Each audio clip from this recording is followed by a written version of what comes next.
This presentation is brought to you by Darkshore Capital, crafting capital management solutions for your world. Hello, I'm your host, Andrew. Today is November 2nd, 2020.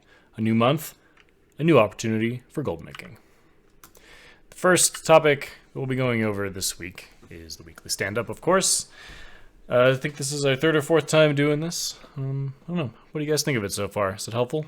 Is it useful? I find it helpful to go back and review what I've done for the past week, what I plan on doing. Last week, I mostly was able to work on my Jards army, and at the same time, daily cooldowns for various professions, chanting, not very much inscription, leatherworking, of course, blacksmithing and tailoring, of course, and, Jards, of course. Lots and lots of Jards. Next week, I will be, of course, continuing the Jards Army project.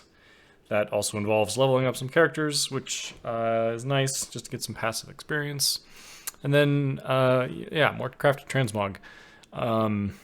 In preparation for Shadowlands, I'm trying to get as much liquid gold as possible. It's kind of some advice I keep giving out is liquid gold is going to be very helpful for you coming the beginning of Shadowlands because... at the worst, who knows what's going to happen as far as gold making goes, but one thing I can say with a lot of certainty is the more access to gold you have, the more gold you'll be able to make, potentially.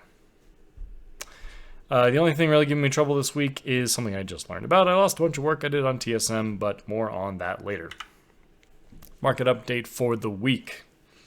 So one thing I did want to talk about here was the Sky Golem, which, as you can see, it doesn't really seem to be moving too much in price over the past week. In fact, it's been down a little bit over the past, expansion and year.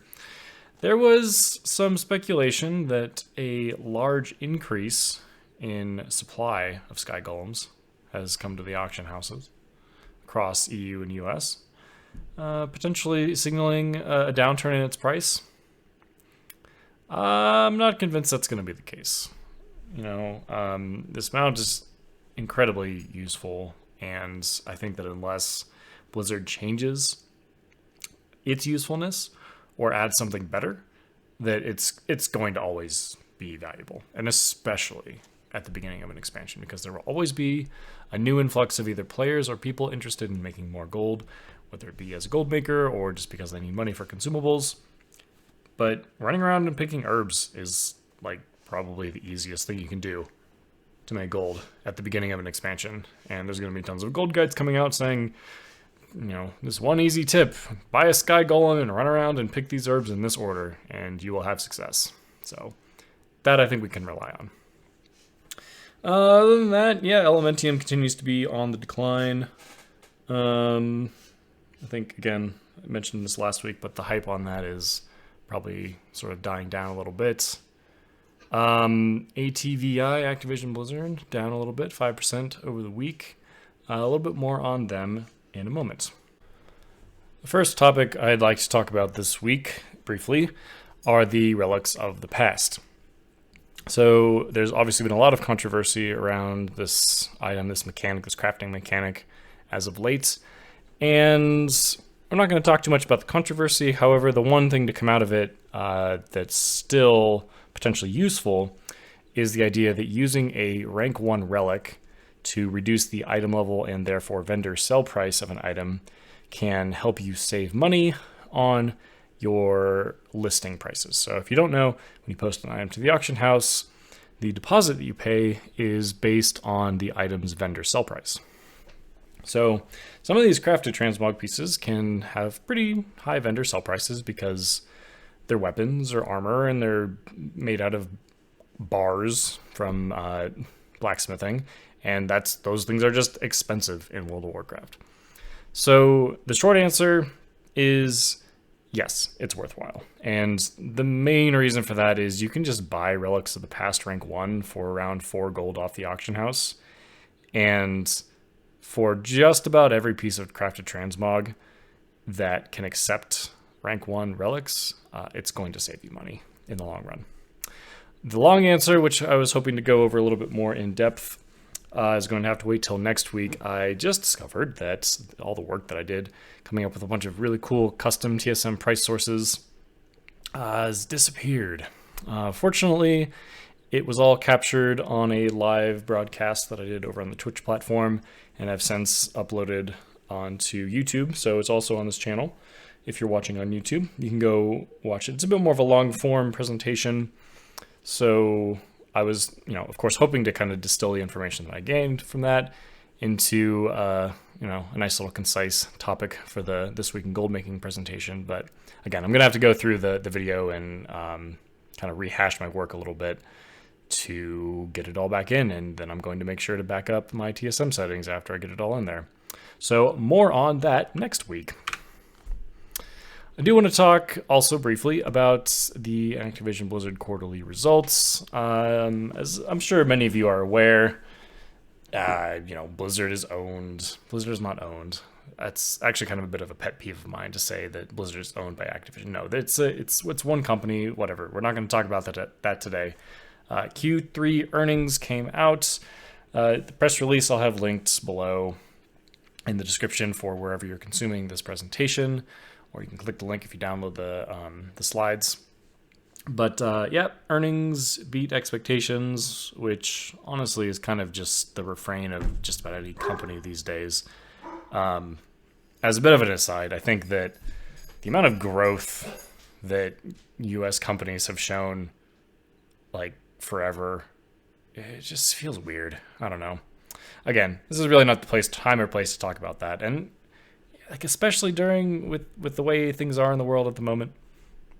Anyway, what I did want to briefly talk about is the monthly active users metric that they've posted in this press release. So monthly active users, that's pretty much just how many people are active on playing games over per month. So in the Activision segment, they call it. This is like Call of Duty. I don't know what else Activision makes off the top of my head. I have it all written down somewhere. Mostly COD, like Modern Warfare stuff. 111 million active users.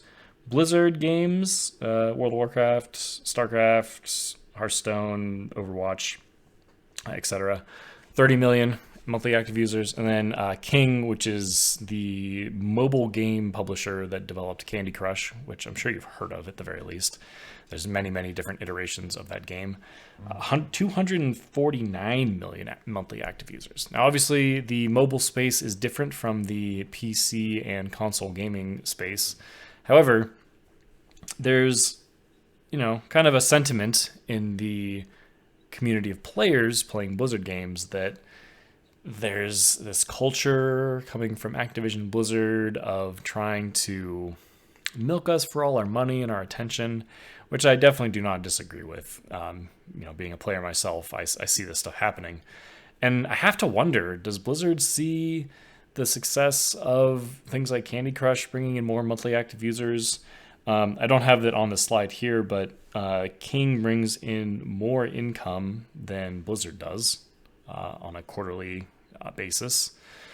Obviously, more people playing the game, that's going to mean more income. But I have to wonder, is Activision Blizzard looking at that saying like, all right, well, if the microtransaction thing is working on this mobile platform, how do we bring it to our other platforms? I don't think that's anything new, but man, the proof is definitely there, right? The numbers don't lie.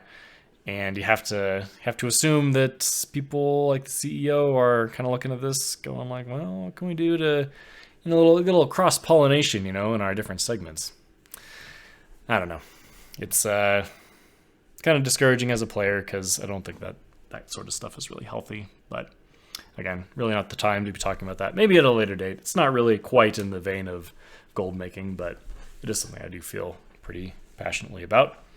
And then, of course, as I mentioned earlier, Blizzard is the least profitable. I don't want to say least profitable. They bring in the least income of the three segments. That doesn't mean they're the least profitable. Profitable is kind of a different metric. But the raw money doesn't lie either. So there it is. Take that for what you will. No adjustments on the bullish bearish slide this week. I know last week we talked about cross-server battle pet arbitrage. Yeah, I don't know. I've been paying a lot of attention to Ghost Iron lately. What with the Jard's army going on, trying to build up lots of Sky Golems just for the expansion release and then going forward. Yeah, it hasn't really fluctuated too much. This is something I've paid attention to for a long, long time, and the price of Ghost Iron goes up and down, along with the other things you can make from it, Trillium bars, Living Steel, the stuff related to Panthers.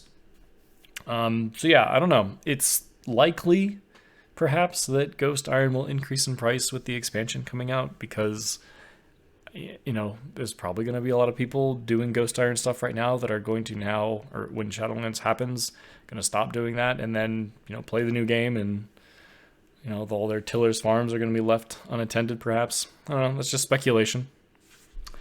Uncanny Gear. Yeah, I still think it's good to go for a few weeks. Again, we got the release date for the pre-patch, which is coming up in about a week.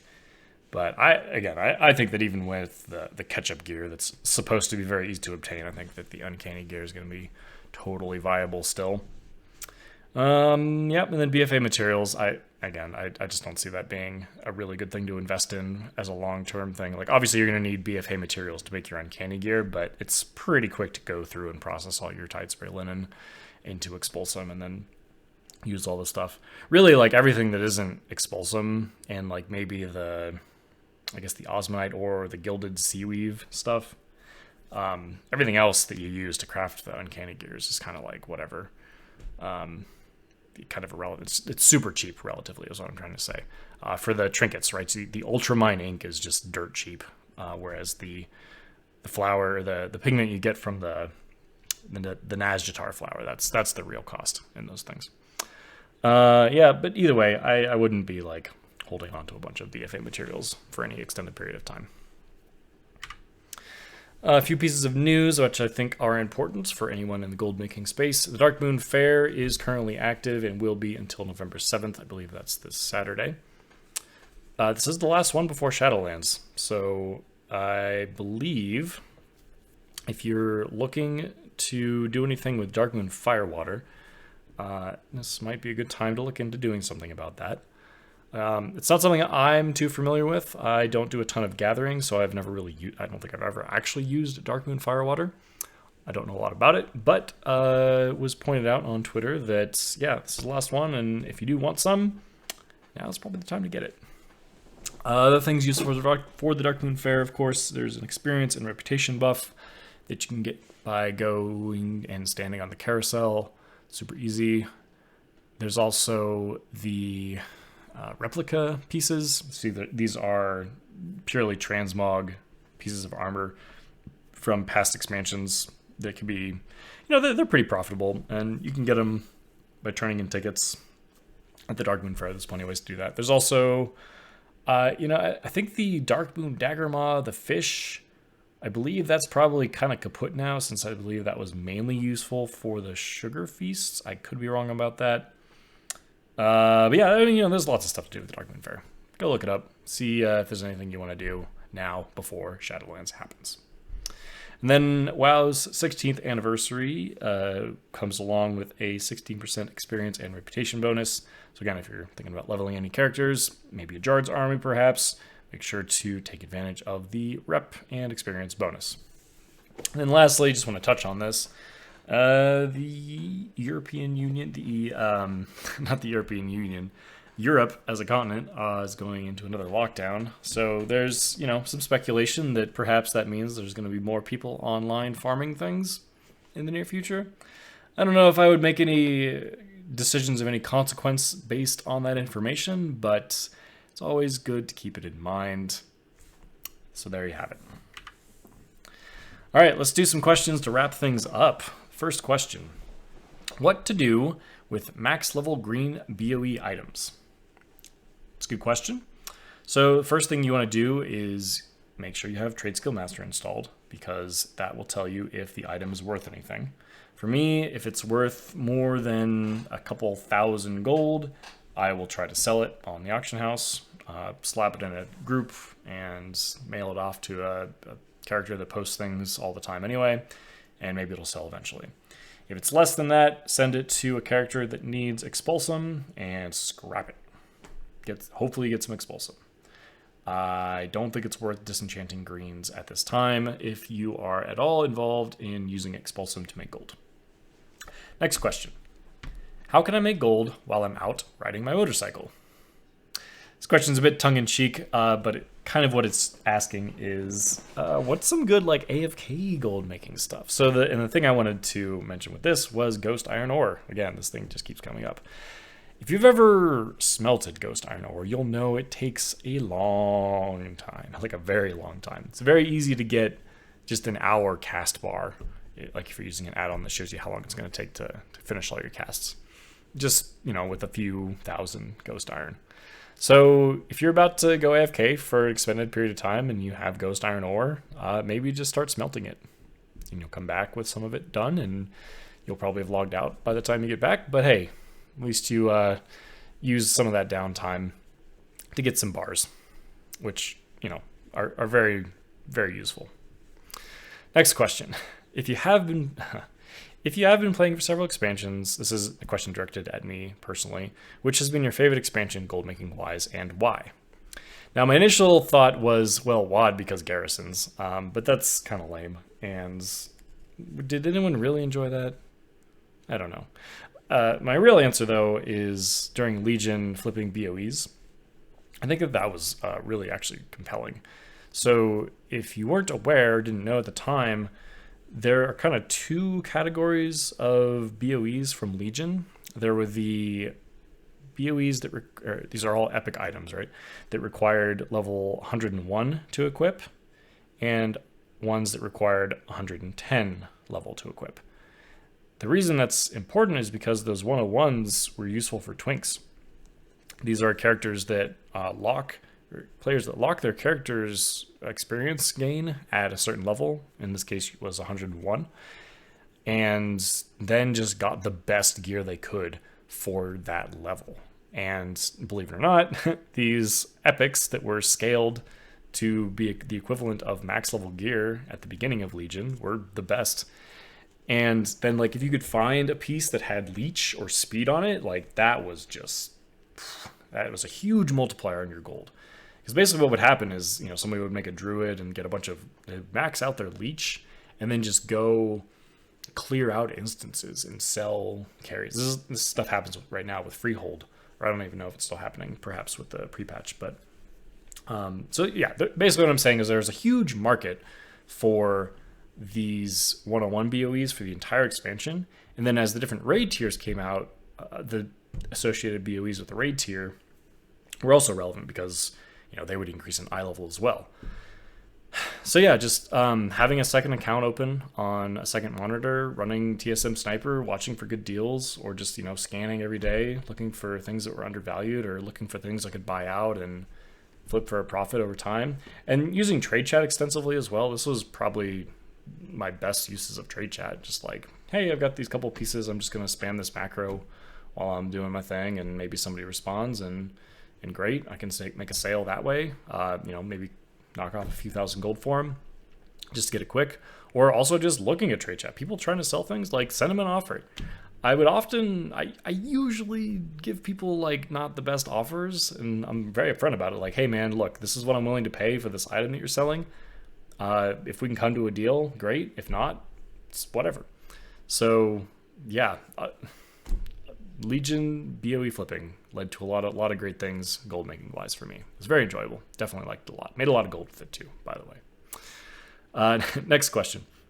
Is scrapping Tide Spray Linen Bracer still the best way to get Expulsum? As far as I know, it is. Craft your bracers, send them to the character you want to get Expulsum on, and then just pay attention to world quests, because there's periodically Expulsum world quests. And then my super secret pro tip for getting Expulsum from world quests is make sure you have cooking, Zandalari or Kultiran cooking on your character. Don't level it or anything unless you want to. But if you don't level it, you'll have actually more access to Expulsum, which is kind of weird. I won't get into the details of it, but If you need a little bit of extra expulsum, it's probably not going to matter too much at this point because you might get like 1 or 2 more for the rest of the expansion. But it's worth it because it costs like a couple gold to get the cooking if you don't have it already. And then lastly, what large items are you having luck flipping? So I did dabble a little bit in flipping BOEs in 8.3, so the corruption patch. And that was fine. I didn't go too deep into it, mostly because I didn't understand corruptions at the time, but also just expulsum stuff was more effective. And then there's nothing at the moment that I'm really flipping that are too large, and there's a couple reasons for that, but the one I'm going to talk about is I think that going into an expansion is when you need to not be investing in big, large items, because the more capital you have going into an expansion, the more capabilities you'll have of taking advantage of any gold making opportunity that comes along. Whether it's buying up all the herbs you can find and milling them and then making the Dark Moon cards immediately, or having enough gold to like buy somebody's BOE for what's a good price for them, but then you can get a better price later. Right? All these things need a lot of gold, so I don't think you should be looking to invest in any large flips at the moment. Save that for maybe 6 months from now when things have quieted down a little bit. Maybe you've made a ton of gold off of crafting Dark Moon cards with your large capital that you had going into Shadowlands, and then maybe we'll have a talk about that then. That's going to do it for this week. I want to thank everyone for watching and listening. Again, my name is Andrew. Darkshore Capital is the company, I guess. I don't know. And yeah, you can follow me on Twitter at DarkshoreCap. Follow me on YouTube. Make sure you subscribe on YouTube or whatever podcasting platform you are listening on. I have an email address. It's darkshorecapital@gmail.com. Feel free to reach out. Let me know what you've been working on with your weekly stand-up. What did you do last week? What are you planning on doing next week? Are you having any trouble? Easy peasy, lemon squeezy. That's all for me. Y'all have a wonderful week, and I will catch you next week. Good night.